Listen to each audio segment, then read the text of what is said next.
Wherever Jesus went to teach, the Pharisees, with their questionable motives, followed him closely and watched for him to slip up in language. Maybe, they thought, he would say something to incriminate himself, or even better yet, to blaspheme. This would give them all the ammunition they needed to drag him away. That effort proved futile. However, there were a few near misses, you might say, when Jesus so offended the Jews that they felt justified in taking him by force.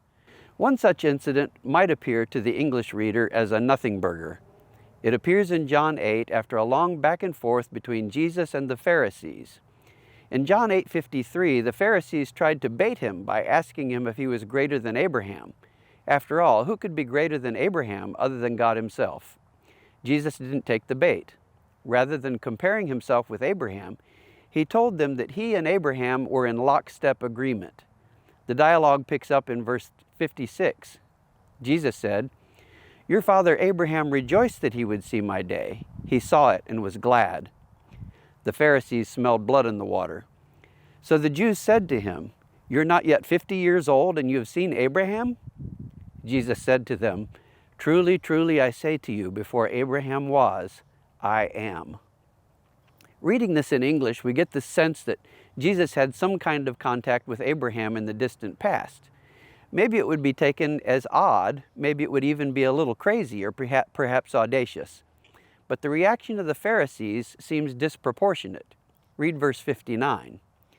So they picked up stones to throw at him, but Jesus hid himself and went out of the temple.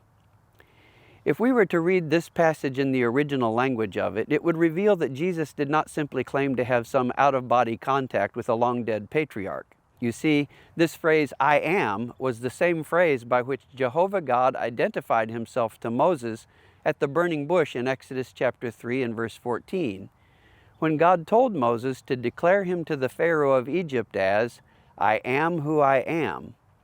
In fact, our word Jehovah is a transliteration of the Hebrew phrase that means "the one who is," or equally, "the one who was," or just as easily, "the one who is to come."